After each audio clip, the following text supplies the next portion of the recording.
Una nueva forma de entender la radio.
Somos radio en vivo. Somos podcast.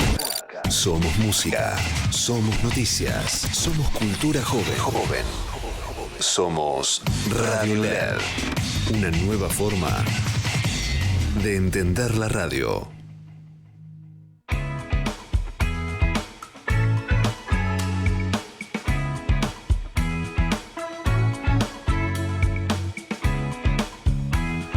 Muy, pero muy buenos días. Otro viernes más de Cuentas Claras. Acá hoy, viernes 27 de marzo, con un coequiper de lujo para estos primeros minutos para analizar la realidad económica de la Argentina, que no nos deja descansar. Bienvenido, señor Adalberto Adi Rossi. ¿Cómo le va? ¿Cómo le va, licenciado? ¿Yo no lo dejo descansar o la realidad económica no lo deja descansar? Las dos cosas, pero a mí, la verdad, que esto me da una añoranza de los inicios de este programa de Cuentas Claras. No se ponga melancólico. Me pongo melancólico, me quiero poner a llorar. Ya arrancamos nuestro cuarto año, 23, 24, 25. Este es el cuarto año de Cuentas Claras, que su primera emisión fue el 14 de abril del 2023. ¿Qué me cuenta? Impresionante. Todo gracias a la idea y producción. Es más, lo tengo que decir, Cuentas Claras, acá el creador del nombre, el señor Adalberto. Usted que es economista. Sí. Arrancó en el 23. Sí. 23, 24, 25, 26 y 27 ya es vendría a ser como el ¿cómo le dicen a los 5 años? El quinquenio. El quinquenio. No sé, el lustro. El plan quinquenio, no me acordé del plan quinquenio. Un lustro. Una década, un lustro. Usted dice lustro por el brillo del programa. Claro, y yo porque me lustro los zapatos todas las mañanas cuando salgo para acá. Muy bien. ¿Cómo anduvo su semana económica? Siempre preguntamos lo mismo. Fite hoy no vino porque tuvo un problemita con el auto. Mi semana económica me pasó que la semana pasada fui a comprar una colita de cuadril y pagué 40.000 pesos el kilo. 40.000 pesos. Y obviamente sacando las comparaciones con el pollo, digo, si yo pago 3.000 pesos un kilo de pollo, es más de 10 veces. Mucho más. 13 veces. 40.000 pesos. Bueno, ahí porque no compró en frigorífico Aconcagua, que es la mejor carne. Sí, y el mejor precio. Y el mejor precio. Y además se lo traen a la puerta de su casa. Y envasado al vacío. ¿Qué más quiere? Hola, pero ponele que sea la mitad de precio de Aconcagua, ¿no? Que puede ser, aparte te lo trae a tu casa, buena calidad, buena carne. Es mucha diferencia entre los distintos cortes de carne, vacuna, porcina y aviar. Y así pasa con todo, ¿no? Va a sacar nafta y ¿cómo 20% aumentó la ¿Cómo nafta? tanto? Y vas a comer afuera y dices, ¿cómo tanto? Y vas a comprar un poco de queso y ¿cómo tanto? ¿cómo tanto se está haciendo como algo, algo más, algo usual, ¿no? Ya te vas acostumbrando al cómo tanto. A ver, la plata no alcanza. De hecho, fíjese que hoy juega Argentina y Mauritania, un partidazo de alto vuelo futbolístico. Mauritania es un país que está en el mundo. Sí, y... ¿A dónde queda Mauritania? Creo que por África, Asia, por ahí queda. O sea, por esos lares. Por esos lares. Por esos lares. Pero le quiero decir una cosa, todavía hay entradas, con lo cual la selección juega Messi, último partido de Messi antes de que se retire del fútbol, porque digamos en Argentina va a ir a jugar el Mundial y después probablemente no juegue más con la casaca nacional. Hay entradas todavía. ¿Sabe cuánto vale la entrada más barata? O sea, la popular, que no es un precio popular, 90.000 pesos. Una bicoca. 90.000 pesos, estamos hablando prácticamente de $65. Van una familia tipo, ya son 9 por 4, 36. El chori, la bebida, el transporte, todo está aquí. El trapito. No, vamos a suponer que va en transporte público, está hablando de fácil de 450.000 pesos. Ahora, la mitad de un sueldo. Te hago una pregunta. El timón. Sí, bar icónico de Cabrera y Dorrego. Sí, señor. Que no es un bar que vos me digas de alto vuelo, es un bar tradicional. Bodegón. Un bodegón como es muy barato, sí, muy abundante, te tratan muy bien los mozos. Me decía el tucumano, uno de los mozos, sí, que durante este fin de semana largo estuvo vacío. A mí me pasó la semana pasada. Fui a comer una pizzería el jueves cuando volví a la universidad y no había ni una mesa. Ayer fui de vuelta, ¿vio? Porque soy un hombre de rutinas y ya había 4 mesas, ¿sí? O sea, digo, el consumo está muy, pero muy tranquilo. Super e hipermercados. Tienen pocas cajas ahora porque han puesto las cajas automáticas. Sí, las cajas automáticas. Y las cajeras, si vos necesitas sentirte muy interesante, te saludan y te hacen ojitos para que vayas a la caja porque están aburridísimas. Sí, están mirando el No celular. hay gente en los supermercados. Sí. Y no importa la fecha del mes donde vos estés, ¿eh? Es así, es un páramo el supermercado. Pero ¿qué le parece si vamos al resumen económico semanal? Por favor. Vamos. Resumen económico semanal. Todo lo que tenés que saber para tener tus cuentas claras.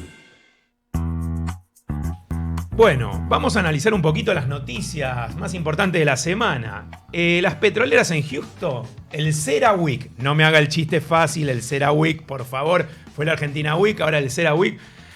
Seguridad en el suministro es lo que están pidiendo ahora. No cuánto vale el barril, sino la seguridad en el suministro. Que va a haber. Que va a haber. Que no va a faltar. Exactamente, no va a faltar. Después, lo que se trató también en el CERAWeek es el tema de vaca muerta. Lo están viendo con muy buenos ojos. De hecho, para la Argentina, más allá de que el barril de petróleo Brent haya tocado los $120 y sea un sub y baja y el combustible no baje en la Argentina tiene una posición espectacular en términos energéticos. Chevron, Tecpetrol, Pluspetrol están haciendo inversiones en vaca muerta a 50 años. Imagínese, y también que va a crecer, algo que no hablábamos anteriormente, es el gas natural licuado. Sí, va a crecer un 25% la demanda. ¿Por qué? Porque en teoría es más económico que el combustible fósil, el petróleo. Y también el otro punto importante es la transición energética. ¿Se acuerda de Mauricio Macri, expresidente de la República Argentina, sí, cuando puso... Hoy estuvo Larreta. En la radio. ¿En serio? Buenas tardes, China, sí, cuando yo llegaba él se iba. ¿En serio? Sí. ¿Y los retó a Jairo y su equipo? ¿Larreta? No sabemos. Bueno, está muy enojado Larreta, pero le quiero decir una cosa. El concepto de la transición energética, ¿hacia qué? Hacia la energía eólica, por ejemplo. Los parques eólicos, tal cual, renovables que se ven en el mundo. ¿Va a servir para, digamos, abastecer todo el mundo? No. Y le doy otro dato más. ¿Sabe lo que subió muchísimo? Y esto tiene que ver con la inteligencia artificial. El helio. Sí. ¿Sí? Y el helio subió y se utiliza para bajar la temperatura de los semiconductores en todo lo que es las computadoras. Con lo cual puede llegar a tener un impacto toda esta crisis en el rubro, en la industria de la IA. Por último, ¿qué va a pasar? Bueno, vaca muerta va a ser, digamos, un refugio para la Argentina, quizás para que siga creciendo el PBI como viene creciendo el PBI, pero es muy heterogéneo. Vamos a un tema más, Caputo. ¿Sí? ¿Cuál? ¿Luis o Santiago? No. Luis, Toto. ¿O Dante? No, bueno, ahí tenés 3 Caputos. Santiago, Luis y el de la constructora, ¿sí? O sea, tenés que creo que es Nicky Caputo, si no me equivoco. Sí. Bueno, Caputo hace un lanzamiento de un bono nuevo, ¿sí? Ese bono nuevo es al 2027, post-elecciones. Que no le pongan nombre de signo del zodíaco, ¿no? Porque ya tiene varios... No, acá lo que se busca es financiar la deuda con la plata de los argentinos o la plata de los inversores sin ir a pedirle al fondo 20.000 millones, etc. Bueno, lo que se está testeando es si va a aguantar un 8% de tasa anual en dólares y va a bajar el riesgo país. Veremos, después lo sabremos qué pasa con eso. Y esto, lo importante es que si convalidan, o sea, si realmente hay adquisición de esos bonos, hay confianza en que la Argentina no va a defaultear, ¿sí? Recordemos que la Argentina, en el Congreso de la Nación, festejaron que no se pagaba la deuda. ¿Te acordás? Qué bárbaro. Y se festejaba de una forma como bravo, todos aplausos, loas a no pagar. Bueno, después no te van a prestar. El secretario de Finanzas, ¿sabes lo que dijo? Te lo voy a leer textual. No creo que la gente esté peor, basándose en la desaceleración de la inflación y la recuperación de Para. ¿De qué país está hablando? Bueno, no sé, podemos preguntarle a Hernán también, que estaba recién ahí. En Suiza la gente no está peor. Bueno, en Argentina... La gente está peor. Está peor, pero en un ratito más adelante vamos a tener una entrevista que no te la quiero adelantar, si querés después cuando te vas en el auto la escuchás. Por supuesto. Donde vos tenés en un mismo país muchas realidades distintas. Pero en un mismo rubro. La verdad, es algo para tomar nota. Adelantame el rubro. Te voy a dar el rubro alimentos. Alimentos. Consumo de alimentos. ¿Qué pasa con los comercios en distintas latitudes? ¿Venden más? ¿Hay crisis? ¿No hay crisis? ¿A la gente le alcanza? ¿A la gente no le alcanza? ¿Te vas a llevar una sorpresa cuando lo escuches desde el auto acá en LED FM, Cuentas Claras? ¿Sí? O desde la app. Y vas a ver que vas a decir, che, pero pará, ¿cómo puede ser que un lugar sea Disney y el otro sea... sí, ese mismo alimento. Exactamente. Bueno, te vas a llevar una sorpresa en un ratito, pero bueno, Kirchner dijo esto y la regla de oro es el ancla fiscal, el superávit fiscal. También habló de la morosidad, ¿sí? No del amor, como usted piensa, de la amorosidad. De la morosidad. La gente se está endeudando. Ojo con la tarjeta de crédito. Doña Rosa probablemente ya no tenga tarjeta de crédito porque no es sujeto pasible de crédito porque el banco no te presta. Cuando vos necesitas la plata, el banco convencional no te presta.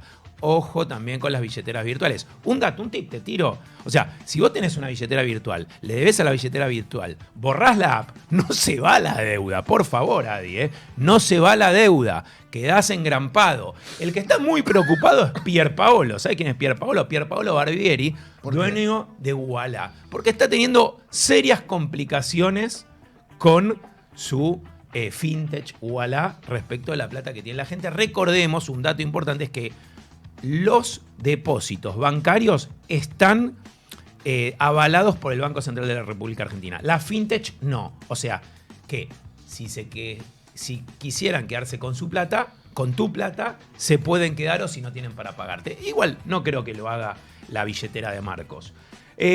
Por último, te voy a decir que hay proyecciones para el 2025 de crecimiento, según un banco, el BBVA, del 2 al 3% del PBI. Recordemos que para el 2026, 2027, 2 y 3%. El 2025 creció un 4,4% del PBI. Me hace decir, Darío, estás loco, ¿cómo puede ser?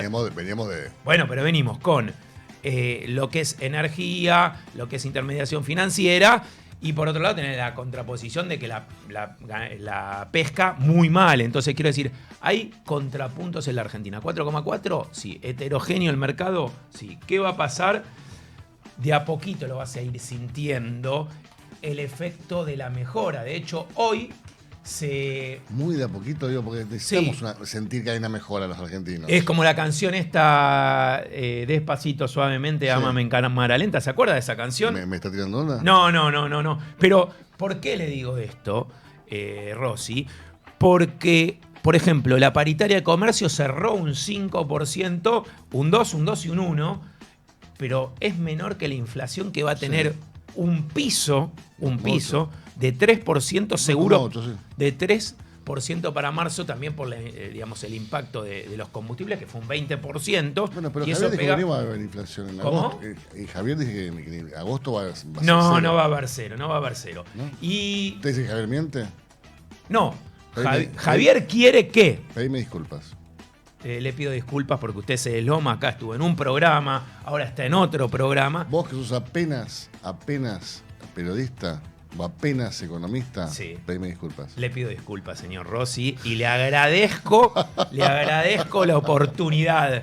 Por favor, le cierro con una sola. Vamos. La deflación en la primera quincena de marzo en alimentos, con lo cual los alimentos empezaron a tener una retracción en lo que eran los aumentos. Esa es una buena señal para el ciudadano. Vamos a ver cómo afecta lo que es el combustible, todo lo que es los traslados, porque el paquete de fideos, el paquete de arroz, el paquete de polenta, digamos, se tiene que trasladar de un lado al otro. Si aumentan los combustibles, ahí decide el formador de precios o la gran, digamos, fabricante si aumenta los precios o no, y ahí siempre se resume lo mismo, un tema de precio por cantidad. ¿Prefiero vender más cantidad y ganar menos y mantener, o prefiero vender caro y esperar que entre una persona, como usted dijo, al supermercado cada muerte de obispo? Lo dejo con Sí. cuentas claras. Yo me voy en el auto, pero lo voy a estar escuchando. Por favor, le cuento una cosa. Estas fueron las noticias y llegaron a nosotros gracias a las siguientes empresas. Frigorífico Aconcagua, tu elección de confianza para carnes envasadas al vacío. Contamos con entrega a domicilio para que hagas tu pedido desde la comodidad de tu hogar. También realizamos ventas por mayor a restaurantes, hoteles, comedores. Ya sabes, si buscas calidad, elegís Frigorífico Aconcagua, calidad premium. Encontranos en Aconcagua 36, Ramos Mejía, o llamanos al 4656-0586.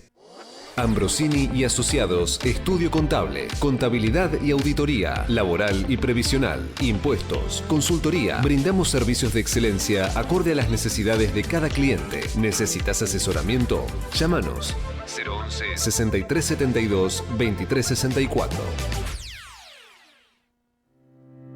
Neurolab E-Commerce 360, agencia especializada en Mercado Libre. Ayudamos a los vendedores a escalar sus cuentas en Mercado Libre, brindándoles una asesoría integral para mejorar su eficiencia y aumentar sus ventas. Agenda tu reunión de diagnóstico gratis en www.neurolab.net e impulsa tus ventas ahora.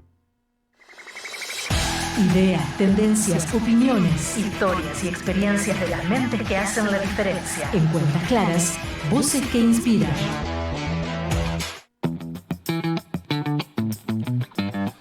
Son las 9:20 de la mañana en la República Argentina. Vamos a viajar raudamente a los Estados Unidos para presentar a un argentino que vive en Ohio, al profesor PhD Marcelo Fabián Cano Colman. Él, como lo dije, es argentino y contador, 2 maestrías, y es profesor de negocios internacionales y demografía en la Universidad de Ohio. También da sus clases como profesor invitado en Italia.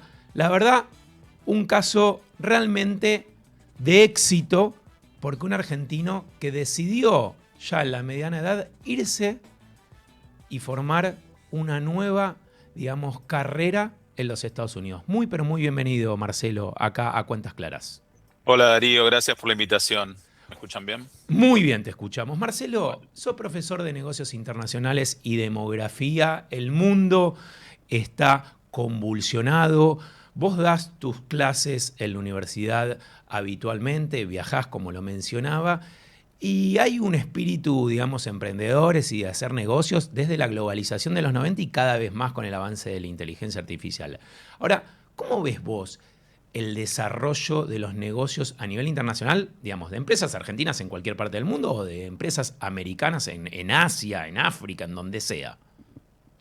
Bueno, estamos en una etapa bastante particular porque sobre todo desde principios de los 90, había una tendencia que parecía irreversible, que era la tendencia a la globalización, donde, sobre todo después de la caída del muro de Berlín, esto parece difícil imaginarlo ahora, pero hasta 1990, 1989, en el 89 cae el muro de Berlín, en el 91 cae la Unión Soviética, básicamente 40% del mundo estaba cerrado a los negocios. O sea, toda Europa del Este, la Unión Soviética, que no era Rusia, son 15 países la Unión Soviética, ¿sí? China estaba cerrada, India estaba casi cerrada, muchísimos países estaban prácticamente cerrados. Entonces, a partir de esa enorme apertura de los años 90, con la caída del comunismo y con las políticas que se generaron en muchos países, incluidos la Argentina, hubo una enorme tendencia hacia la globalización. Esa tendencia parecía irreversible.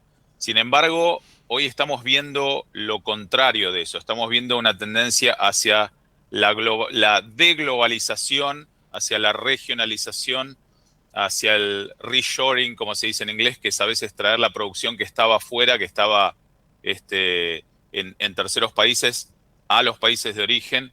Y eso obedece a varias razones, pero mayormente obedece, una de las razones principales es la cuestión de seguridad. En un punto la globalización volvió a muchos países vulnerables. Y esto se vio con la pandemia, donde había serias disrupciones de las cadenas de suministros. A mí me pasó personalmente como anécdota que necesitaba una batería para mi laptop y tardó 3 meses en llegar, porque una batería china y no llegaba. Claro. 3 meses para conseguir una batería.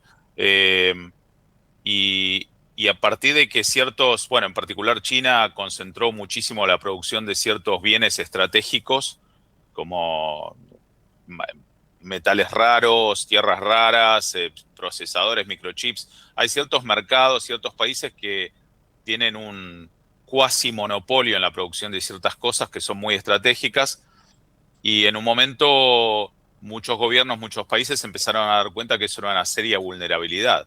Claro. Entonces hay una tendencia hacia un mundo donde vamos a tener producciones a nivel más regional e incluso internet a nivel más regional, porque la internet que nosotros tenemos en Argentina o en Estados Unidos no es exactamente la misma que tiene un chino o que tiene un ruso, ¿sí? Hay websites a los que no acceden, por ejemplo Google, claro. ¿Sí? O redes sociales distintas. O sea, vamos a un mundo más regionalizado y menos globalizado. ¿Y eso cómo lo ves en el mundo regionalizado respecto de cómo son los bloques? Digo, porque, por ejemplo, Argentina en un momento dijo, bueno, me voy a ir del Mercosur, o sea, son dichos que quizás tiró en su momento el presidente, o digamos, bueno, rompo con esto, como dijo Donald Trump, y con esto del reshoring que vos decís, digamos, la guerra comercial con China, traigo a hacer estos teléfonos, que después obviamente tuvo problemas con el teléfono de la manzanita, digamos, que no se relocalizó, porque, digamos, son todos temas de mediano, te diría, y de largo plazo, o sea, que quizás exceden un periodo, digamos, mandato presidencial. ¿Vos cómo lo ves todos estos movimientos regionales en ese sentido? Yo creo que son tendencias de largo plazo, que vamos a un mundo cada vez más conflictivo por varias razones. O sea, yo creo que las tensiones que estamos viendo en Medio Oriente y, digamos, en el Golfo, entre Israel y Palestina, hay varios conflictos, está el tema de Yemen, van a surgir otros conflictos, porque hay muchísimos conflictos que se están gestando o que están burbujeando debajo de la superficie, conflictos étnicos que tienen que ver con la migración masiva que están empezando a producir un montón de tensión en Europa y de los cuales no hemos visto ni la punta del iceberg. Claro. Porque cuando uno proyecta hacia el futuro, hacia dónde va la trayectoria demográfica de ciertos países, vamos a ver cambios gigantescos y un gran rebalanceo de poder en el mundo. Por ejemplo, una de las grandes fantasías o miedos que tienen muchos es que China básicamente se apodere del mundo y sea la gran superpotencia. Viendo las tendencias demográficas, esto no va a pasar, porque China se está muriendo lentamente. La demografía de China, la fertilidad de China es una de las 3 más bajas del mundo en este momento. En este momento la fertilidad de China está alrededor de 0,9 hijos por mujer. Esto para que la gente entienda. Muy poco. Claro, la fertilidad, la tasa de reemplazo que quiere decir la tasa que se necesita para mantener la población al mismo nivel, son 2,1 hijos por mujer. ¿Por qué? Porque vos necesitas 2 hijos para reemplazar madre y padre. O sea, cada hijo tiene biológicamente, no importa si la madre es soltera, no importa. Claro, pero no biológicamente importa. el hijo tiene 2 padres. Entonces, cada mujer necesita tener 2 hijos para reemplazar a la madre y al padre. Claro. Pero se necesita un poquito más, un 0,1, por 2 motivos principales. Primero, porque no todo el mundo vive hasta completar sus años fértiles, o sea, hay una cierta mortalidad. Y la segunda razón es porque hay un desbalanceo en cuanto a la cantidad de hombres y mujeres. Pese a lo que mucha gente cree, al momento del nacimiento hay 5% más hombres que mujeres. Esto se revierte más tarde porque las mujeres viven más años. Entonces, claro, si uno mira a la gente mayor, la gente de la tercera edad, hay muchas más mujeres. Pero en las camadas jóvenes hay 5% más de hombres, con lo cual la mujer tiene que tener un poco más de 2 para mantener la población. En China está en 0,9. En términos prácticos, ¿qué significa? Significa que una camada de 100 adultos va a tener alrededor de 40 y pico de niños, y esos 40 y pico de niños en su momento van a tener 20 niños. claro. O sea que en 2 generaciones vos pasás de 100 adultos a 20. Eso es un colapso demográfico en toda regla. O sea, 100 chinos al día de hoy van a tener alrededor de 20 nietos. Y la consecuencia práctica a nivel macro es que la población de China, que hoy está en alrededor de 1.300 millones de personas, bueno, en realidad esto es otra discusión, pero se habla mucho de que China miente con sus números de población total. ¿Y miente pero, o no digamos, miente? Bueno, hay muchos demógrafos chinos, no occidentales, chinos, que dicen que China miente, por cuestiones políticas infla los números. Hay muchas municipalidades, muchas ciudades, muchas regiones en China que reportan más números de los que tienen en cuanto a población para recibir más fondos. Pero bueno, digamos que China tiene 1.300. China ya es el país número 2, India lo pasó, claro, claramente.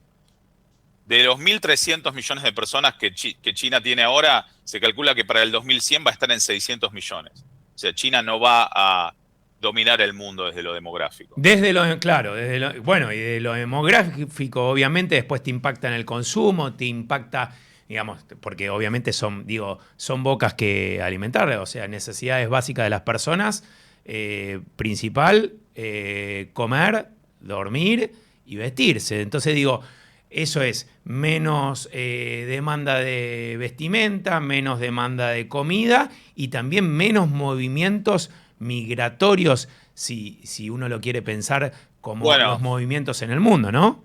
Bueno, en realidad todo el mundo, digamos, uno escucha una narrativa que es parcial. La narrativa, vamos por parte. Lo primero que dijiste en cuanto al consumo, cuando vos analizás los datos de tasa de fertilidad contra crecimiento demográfico, sí, cuando los países perforan el piso de la tasa de reemplazo, que es 2,1, y caen por debajo de eso, pasan entre 20 y 30 años hasta que su crecimiento demográfico se estanca. Porque, digamos, más allá de que vos perfores la tasa hoy, todavía tenés una inercia de las generaciones jóvenes que siguen teniendo hijos. Claro. Entonces, vos lo ves en Europa, por ejemplo. Europa perforó esas tasas de reemplazo en los años 80, 70, 80, y a partir de los años 2000 Europa ya entró en un crecimiento que es bajísimo, 1% por año, en un buen año. Europa no crece y cada vez está menos relevante desde lo económico. A Corea del Sur le está pasando lo mismo. Corea del Sur creció demográficamente hasta los años 80 y ahora su crecimiento se ha estancado, está en el 2%.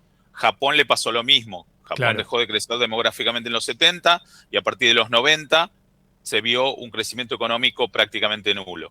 Y Argentina, por ejemplo, tiene un problema, que Argentina ha entrado en esta fase de la quinta fase de la transición demográfica, como se define, que es cuando los países no solo dejan de crecer, sino empiezan a decrecer. Claro. Pero el gran problema es que a Japón, a Corea del Sur, a Europa, esto les pasó ya siendo países ricos. Argentina se empieza a hacer vieja siendo un país pobre. Claro. Entonces eso es un problema mucho más grave, porque cuando vos sos un país rico, tenés más recursos para pagar los servicios de salud de las personas mayores, para las jubilaciones. Pero Argentina está haciéndose vieja cuando todavía es un país relativamente pobre. Eso es un tema muy serio. Me quedo con ese dato 2. El primero es que es como que la Argentina se está jubilando, pero no tiene los años de aportes. O sea, va a tener magro, digamos, el retorno, vamos a decir, la jubilación. Eso por una parte. Y te interrumpo para preguntarte la baja en la tasa de natalidad, porque también acá hay un dato, viste que lo que es toda la industria de los pets aumentó muchísimo. O sea, la gente, esto que voy a decir es durísimo, pero pasa, reemplaza hijos por perros o por gatos. Entonces digo... Es absolutamente así. Entonces, la pregunta es, vos, personalmente, profesionalmente, ¿a qué lo atribuís? Y acá es quiz, digo, es a que la gente quiere vivir un mundo más, digamos, propio, su propia vida, egoísta o lo que sea, o a un tema también económico. El tema económico es el que más se menciona y para mí es el menos importante. Ok. La razón es la siguiente, es que los datos indican que la gente de menor nivel adquisitivo, la gente más pobre, es la que más hijos tiene. Sí. Si fuera un tema económico, uno vería que la gente más pobre tiene menos hijos. Sin embargo, es la clase media, digamos... Esto estoy haciendo una generalización. Digamos, a veces la gente de menor recursos económicos recibe subsidios, recibe planes, mientras la gente de clase media tiene una expectativa de consumo que espera que si tiene hijos los mande a un colegio privado, claro, que quiere tener medicina prepaga, no quiere usar un hospital público. Entonces, la gente pobre no tiene esas expectativas de consumo y de alguna manera se beneficia de servicios públicos que la clase media no utiliza. La clase media paga impuestos para servicios que no utiliza. Entonces la clase media no usa por ahí los colegios públicos o los hospitales públicos. Entonces en ese sentido hay una presión económica, pero yo diría que el tema es más que nada cultural. Cultural. Porque, acá, perdón, cultural a nivel, te pregunto, desde tu opinión, ¿cultural a nivel global, cultural a nivel Latinoamérica, sí, cultural en Estados Unidos, en Asia? ¿Qué opinas? Es cultural a nivel global. Hay varios factores que inciden en la baja de la fertilidad. La pérdida de religiosidad es uno, o sea, cuanto la gente es más religiosa, y esto vale para los católicos, los cristianos evangélicos, los judíos, los musulmanes, o sea, cuanto la gente es más religiosa, más hijos tiene. Uno ve claro, los musulmanes más ortodoxos en Afganistán, en Pakistán, tiene tasas de fertilidad de 4, 5, 6 hijos por mujer, cuando los musulmanes más, digamos, occidentalizados como en Turquía están por debajo de la fertilidad. Pasa lo mismo con los judíos ortodoxos. Claro. Los judíos, los hasidic, como se dice en inglés. Bueno, de hecho, el pueblo que más crece en Estados Unidos es un pueblo judío ortodoxo que se llama Maccayas Joel, que queda en el norte de Nueva York, donde el pueblo creció de 1.000 personas en 1980 a 40.000 personas hoy. Una multiplicación impresionante. Hubo un año, que creo que fue 2015, donde el 75% de las mujeres del pueblo Maccayas Joel, tuvieron hijos. Hubo un punto donde el 75% de las mujeres estaban embarazadas al mismo tiempo. Estaba entretenida la familia, el pueblo. Sí. Y esto pasa también con los cristianos fundamentalistas, pero, digamos, ese es un tema. Obviamente la inserción, y esto es lo difícil de revertir, porque, por ejemplo, la inserción de la mujer en el mercado laboral hace que no tenga ni tiempo y tenga una presión para estudiar una carrera universitaria, a veces una maestría, y después entra en su carrera profesional en los años de fertilidad pico. O sea, la mujer que entra a trabajar a los 20 y pico de años y está tratando de crecer y de lograr un ascenso y de progresar en su trabajo, para el momento que está estabilizada ya tiene 40 años y su fertilidad se cerró prácticamente. Claro. Entonces, eso es un tema cultural, y además hay una tendencia, como vos decís, a pensar que, hay un gran desconocimiento, pensar que, que hoy por hoy se pueden tener hijos a los 40 y pico. Sí hay tecnología como la fertilización in vitro, pero realmente el impacto es muy bajo. Y claramente el tema es cultural más que económico. Digamos, hay presiones económicas, obviamente es muy difícil mantener un hijo, pero en un punto cuando se produce un conflicto y digamos, la gente tiene que tomar una decisión en cuanto a su consumo, prefiere consumir e irse de vacaciones o, no sé, cambiar el auto o vivir mejor que tener hijos. Y eso es una decisión cultural. Y hay una tendencia que esto es lo interesante, porque la la narrativa generalizada es que los países están despoblándose o perdiendo fertilidad. Esto es solamente cierto en el mundo occidental y en el noreste de Asia. Pero hay una región del mundo que está explotando, que es África. O sea, la población de África se está multiplicando de una manera exponencial. África está generando alrededor de un 35% de los nuevos nacimientos en el mundo. Con un PBI bajísimo, entendería. Bueno, exactamente. Entonces, no los van a... Se calcula, África era... la cuarta parte, hace un siglo, África tenía la cuarta parte de la población de Europa. Ahora África ya es más del doble que Europa, y para fines de este siglo África va a ser 10 veces más que Europa en cuanto a población. África va a alcanzar 4.000 millones de personas para fin de este siglo. Lo va a pasar por arriba Europa. Literalmente. O sea, o vamos a ver que básicamente Europa se convierte en una sucursal de África, porque vos vas a tener 400 millones de europeos viejos tratando de contener 4.000 millones de africanos jóvenes tratando de entrar. Va a ser imposible, o va a ser extremadamente sangriento, violento y desagradable. Dios quiera que no, pero... Bueno, pero este es el panorama que se ve. No es que todo el mundo está al mismo tiempo. Quiero decir, la demografía es un espejo que anticipa el futuro. O sea, y todo esto, y te vamos a llamar en otras oportunidades, porque la verdad que es interesantísimo el tema. ¿Cómo impacta en el desarrollo de los negocios? Porque, a ver, recordemos, Marcelo Fabián Cano Coleman es argentino, vive en Ohio, es profesor en la Universidad de Ohio de Negocios Internacionales y Demografía. Se fue hace 18 años de la Argentina, diría, con muchas expectativas y con un proyecto que lo tuviste que respaldar en perseverancia y muchísimo estudio. Pero ahora digo, tus alumnos dicen, bueno, profesor Cano, yo quiero hacer un negocio en, no sé, en Qatar, ¿sí? O vas a Italia a dar una clase y te dicen, yo quiero hacer un negocio en Miami. ¿Qué pasa ahí, digamos, hoy? Bueno, digamos, primero yo siempre digo que cuando uno quiere hacer negocios en otro país, la primera pregunta es, ¿por qué quiero internacionalizar? Porque no hay una sola razón para hacer negocios en otro país. Digamos, uno puede hacer negocios en otro país para buscar un mercado, pero también lo puede hacer para bajar costos, lo puede hacer para buscar ciertos recursos que no tiene, que pueden ser desde recursos naturales hasta conocimiento, hasta recursos humanos. Puede ser para mantenerse en competencia con un rival que también se esté internacionalizando. Digamos, a veces simplemente para saltear una barrera de entrada, como las tarifas, por ejemplo, que se están imponiendo ahora, que básicamente por ahí te impiden producir en otro país, entonces tenés que ir a producir en otro lado. Entonces, primero saber para qué te querés internacionalizar. Si es solo para buscar mercado, lo más aconsejable es empezar por internacionalizarse. Hay un modelo teórico que se llama el modelo Uppsala, que dice que la forma menos riesgosa de internacionalizarse es a mercados cercanos y similares al tuyo. Para ponerlo en términos simples, que una empresa argentina le resulta más fácil primero internacionalizarse en Uruguay, Paraguay, mercados que le resulten familiares y no sean tan distintos, y a partir de ese aprendizaje y de esa expansión, expandirse a otros mercados más lejanos. ¿Sí? Bien. Esa es la primera. Segundo es, digamos, una vez que decidiste cómo hacer, por qué lo vas a hacer, y si es por un tema de mercado, es decidir a dónde ir, que lo acabamos de decir, y cómo entrar.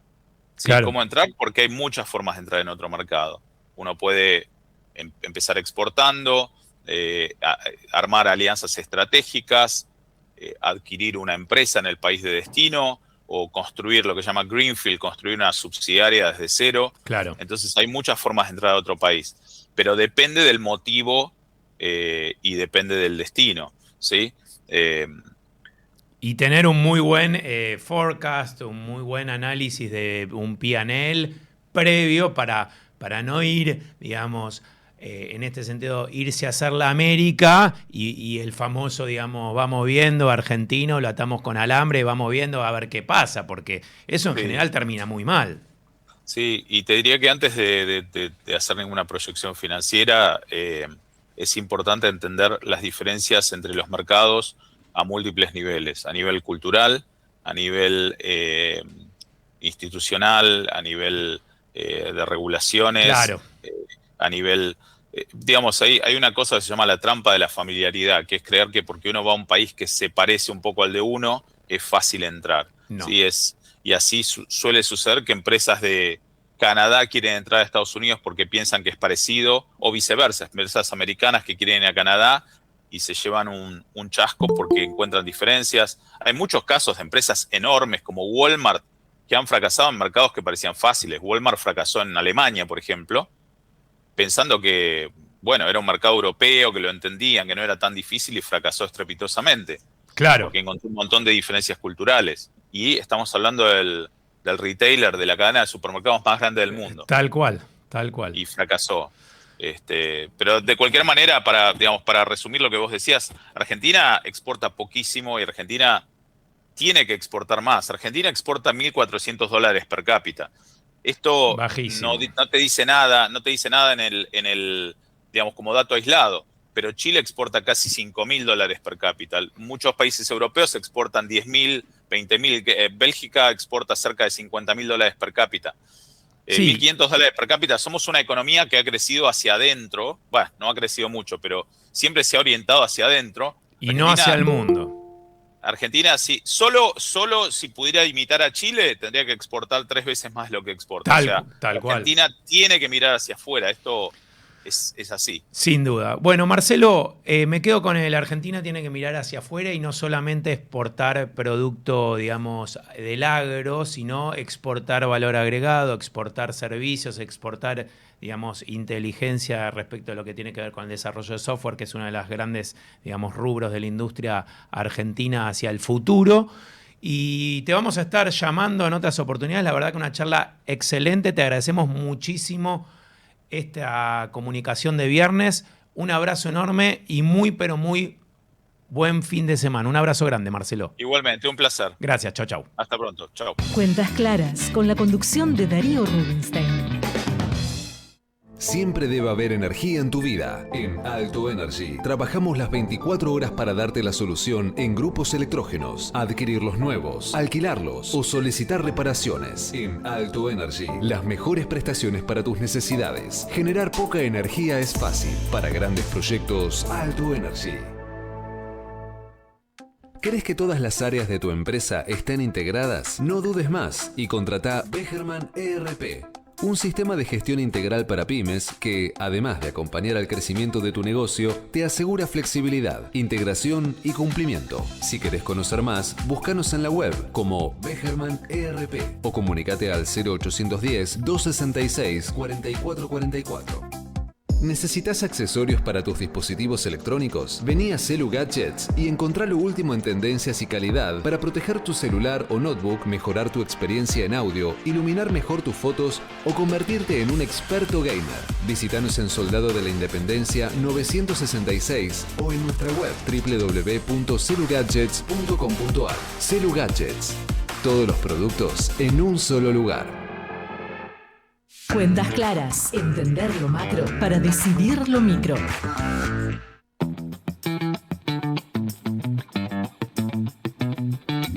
Son las 9:46 en la ciudad de Buenos Aires, la temperatura 22 grados aproximadamente, y nos vamos, como lo prometimos, a hablar del consumo real, de lo que pasa en la calle, de lo que le pasa a todos los que viven en este país. Le damos la bienvenida a Fernando Sabore y a Daniel Acuña. ¿Quiénes son ellos? Son presidente, un lujo para mí poder entrevistarlos en esta mañana de viernes, y vicepresidente de la Confederación General Almacenera Nacional. Son los que, digamos, ayudan a que se visibilice la situación de todos los almacenes y comercios de alimentos de la República Argentina, que además, tengo que decir, que fueron invitados para el 1 de mayo a ir a República Dominicana, a la segunda convención de negocios detallistas, como le dicen a los minoristas en República Dominicana, a que, a ni más ni menos que representarnos a la Argentina y a todos los almaceneros y comercios de proximidad, como le gusta decir a Chiche. Muy, pero muy buenos días. ¿Cómo están, Daniel? ¿Cómo estás, Chiche? Buen día, Darío. Un gusto saludarte a vos y a la audiencia. ¿Cómo andan? ¿Cómo estás, Chiche? Hola Darío, ¿cómo andan? Bien, muy bien. Te veo, a ver, ahí te veo en el local trabajando. Daniel tiene, digamos, atrás el banner de la CGA, con lo cual no sé si está trabajando. Pero no trabaja nunca. Bueno, lo que yo quiero plantear, que lo decía al principio del programa de hoy, es que hay dos realidades respecto del consumo en la Argentina. Dos o muchas realidades. Entonces quería escuchar de primera palabra qué pasa en Punta Alta, donde está Daniel, y qué pasa en Morón y en el conurbano, donde está Fernando, con el consumo. Dani. Bueno, la realidad que todos los argentinos sabemos que hoy está faltando dinero en el bolsillo de la gente. Nosotros somos una actividad esencial, tal cual lo fuimos en la pandemia, porque la gente tiene que comer todos los días, tiene que consumir todos los días.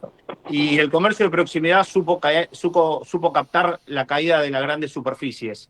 Entonces, hoy nosotros vemos que a nuestros comercios entran mucho más clientes, tenemos mucho más caudal de gente, pero obviamente entran a comprar lo justo y necesario. Hay un montón de productos que no son de primera necesidad y de alta rotación, que se han estancado bastante, pero el comercio de proximidad hoy es protagonista y nos hicimos fuerte, tanto como comerciantes y como gremio empresarial, representando a todos los comercios del país. Nos supimos hacer fuerte porque hemos captado esa caída que han tenido las grandes superficies y lo supimos capitalizar nosotros. Pero hoy todos vamos a coincidir, creo que con Chiche también, que le está faltando dinero a la gente en el bolsillo y que muchos no llegan a la primer quincena. Bien, Chiche, ¿y vos qué ves ahí digamos, en el conurbano, en Morón, donde vos estás? No, coincido, Darío, en lo que dice Dani. Argentina es un país muy grande con distintas realidades. Esa es, por ahí hay que partir, ¿cierto? Ayer escuchaba a un economista hablar de que en Neuquén todo lo que es consumo, todo lo que es venta, todo subió. Pero estamos hablando de una provincia y no estamos hablando de la realidad a nivel país, ¿cierto? Claro. Hoy Formosa tiene un tremendo problema con todo lo que es el contrabando y nada menos que de alimentos que no tienen ningún tipo de control. Vas a Misiones y la mitad de la góndola son productos brasileros. O sea, claro. Nada, Argentina tiene realidades distintas, pero bueno, creo que hay algo que sintetizo que dijo Daniel, que es que nosotros tenemos la posibilidad de estar frente a frente al cliente, a diferencia del hipermercado, que es una góndola vacía, una góndola fría, que no te responde, pero nosotros podemos entender el cliente. Entonces creo que la última reunión que se realizó en la CGA, que la propuso Dani, es con el título de reconvertirnos, y en eso estamos trabajando, Darío. Y en esa reconversión que vos planteás, Chiche, ¿qué es lo que, digamos, demandan los colegas de ustedes? O sea, ¿en qué necesitan ayuda los colegas para realmente poder reconvertirse a este nuevo escenario que toca vivir en la Argentina? Dani. No, nosotros realmente estamos necesitando créditos blandos para renovar herramientas que tienen mucho consumo. Hoy si necesitamos algo, necesitamos eso. De las entidades financieras y del gobierno nacional necesitamos que esté la posibilidad. No pedimos nada de regalo, estamos hablando de créditos blandos para comprar herramientas de por ahí de bajo consumo para ahorrar en el tema de la energía eléctrica. Y cuando digo herramientas, llámese diferentes máquinas de producción y heladeras, paneles solares y un montón de herramientas que necesitamos para bajar el costo de la energía eléctrica, que para nosotros es uno de los costos operativos que más nos ha complicado el último tiempo, porque realmente es altísimo lo que están pagando. Hoy un comercio de 50 metros cuadrados en Entre Ríos, que es uno de los lugares más caros del país, está pagando arriba del $1.000.000 de luz. Entonces, pero ahí viene el punto, Dani, para ponerlo en contexto, digo, paga $1.000.000 de luz. ¿Cuánto le incide eso en la facturación de ese comercio de 50 metros cuadrados en provincia de Entre Ríos? ¿Es un 10, es un 1% de la facturación? Porque eso también es importante poder marcarlo. Depende de la actividad que realice cada uno. Y no solo el consumo tienen el problema en Entre Ríos. Gran parte de esa factura que pagan de luz son impuestos que no tienen nada que ver con el consumo energético. Pero depende de la actividad. No le va a incidir lo mismo a un kiosco, que por ahí es un trasladista, a una carnicería que tiene un margen muy bajo, o a una roticería que le agrega mucho valor a lo que produce.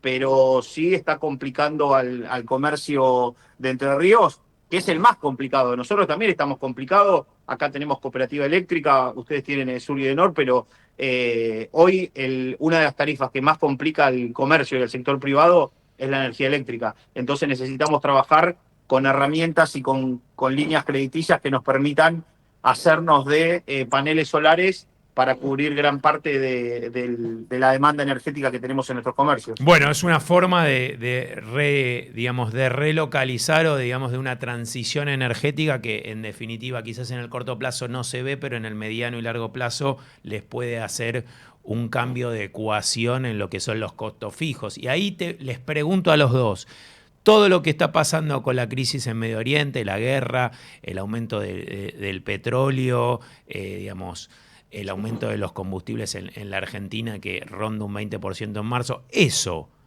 a ustedes les llegaron aumentos de las marcas grandes y de las pymes porque les aumentó el combustible y la logística y el traslado o no? Darío, hagamos una ecuación de poder entender cuánto incide el costo de la logística en el producto, en el paquete de galletitas. Dale. ¿Cuánto incide? ¿Cuánto incide? Entonces, acá lo que pasa es que los empresarios no entienden de que el formato que teníamos antes se terminó, Darío, se terminó. Entonces, acá lo que hay que aplicar es el P por Q, precio por cantidad. Entonces, si las empresas que entendieron esto y que están bajando precios, bueno, quiere decir que las empresas van a quedar, y nosotros también, ¿eh? O sea, guarda que el cachetazo no es para el empresario nada más, es para todos. Entonces, si practicamos un formato donde tenés que pensar primero de que ya no tenés depósito en el negocio, ya no necesitas acopiar mercadería. No, para nada. La mercadería es de tránsito, ¿cierto? Comprás y vender, lo que dijo recién Daniel, somos trasladistas. Entonces, me parece que esa es la visión que eso es el objetivo del cual estamos viendo. Sí, hay más necesidades como la que dijo Daniel. Una que digamos que entre toda la problemática que tenemos lo venimos metiendo en la bolsa es la capacitación. Hoy tenés, Darío, no solamente el almacenero, el tendero, el zapatero versus el hipermercado, el mall. Tenés en el medio un vendedor silencioso que crece cada día más, que es toda la venta online, el e-commerce. Entonces, ahí es donde tenemos que trabajar en armar nuestro propio e-commerce dentro de nuestras 4 paredes para salir a vender. O sea, hay cambios de paradigma que son importantes, pero hay que interpretarlos, ¿eh?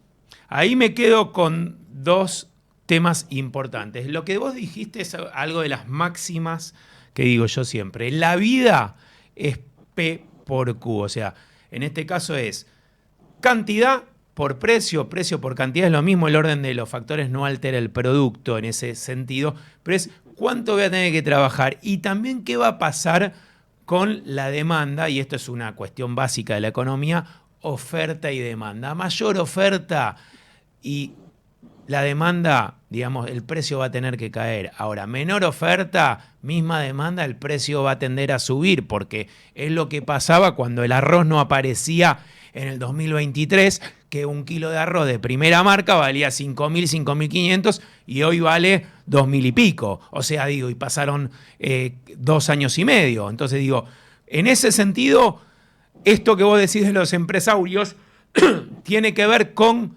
realmente quiero cambiar. Y acá hay un dato importante, Chiche y Daniel. Tiene que ver con el dinero. El dinero tiene 3 funciones. Una es una unidad de cuenta, o sea, yo cuento pesos, no es lo mismo que dólares, no es lo mismo que euros. Sirve para homogeneizar que te pago en pesos y vale 10, te doy 20, me tenés que devolver 10. Después sirve como medio de cambio, claramente. Ahora hay locales que aceptan más de una moneda, o sea, pesos, dólares. Y además sirve como depósito o refugio de valor cuando no hay, digamos, grandes saltos. Porque si yo guardo pesos en un cajón, con la inflación de la Argentina no vale nada. ¿Qué hacía el almacenero? ¿Qué hacía el industrial? Guardaba en stock. Hoy ya eso no va más. Ahora, lo importante es entender el flujo del dinero. Y el dinero tiene que circular, digamos, tiene que moverse permanentemente. Cuanto más rápido se mueve, más ganancia y más utilidad voy a tener. Porque vos, Chiche, recibís en tu comercio el pago, tenés los pesos, vas al mayorista, comprás, lo pones en stock, volvés a vender. Entonces, vos la plata la tenés o en la caja o en stock o no la tenés. Entonces, esa velocidad con que ustedes hacen girar les puede dar mayor rentabilidad. Y entonces ahí, como vos bien decís, Chiche, es decidir si voy al volumen y vendo más volumen o si me pongo en el precio y espero que entre una persona por hora en el comercio. Darío, permitime y te pido disculpas por volver un poquito a... Dale, nos queda un minuto, Dani. En un minuto cerrá que cerramos el programa. Dale. Mirá, lo que decía Chiche cuando hablaba de empresarios, obviamente son los formadores de precios, porque nosotros también somos pequeños empresarios, pero bueno, siempre nosotros decimos empresarios a los formadores de precios. Bien.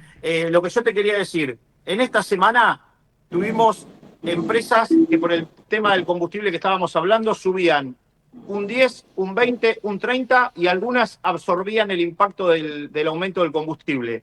No solo eso, que estamos hablando de que algunas lo asumían y otras tenían un 40% de aumento, un 30, un 40, sino que hay otras empresas que esta semana salieron con un casi 60% de descuento y otra empresa también formadora de precios, líder en lo que es panificados, panes lactales, sí, bajó sus productos entre un 30 y un 40. Así que fíjate el desfasaje que hay de algunos que bajaron un 60 a otros que absorben el aumento, a otros que te aumentan un 40. Esos son los empresarios que hablaba Chiche. Bien, excelente. Estimados, les agradezco muchísimo la comunicación de este viernes. Le mando un abrazo a los dos a la distancia. Espero que les vaya muy bien en su viaje y representando a la Argentina del 1 al 3 de mayo allá en República Dominicana en la segunda convención del comercio detallista. Un abrazo a la distancia y muchas gracias por participar de Cuentas Claras en este viernes. Un abrazo grande. Gracias, Darío. Gracias por siempre estar cerca nuestro. Esto es muy valorado por todos la CGA. Muchas gracias. Un abrazo. Gracias. Bueno, se nos fue el programa. Ya se están preparando acá los chicos de Alerta en la City que traen un montón de novedades. Se movió mucho la City esta semana. Tienen un montón de novedades. Quédense. ¿Por qué? Porque sigue la programación del LED-FM. Nos volvemos a reencontrar próximo viernes acá en LED-FM. ¿Para qué? Cuentas Claras. Los viernes de 9 a 10 de la mañana. Chau, chau. Somos radio en vivo, somos podcast, somos música, somos noticias, somos cultura.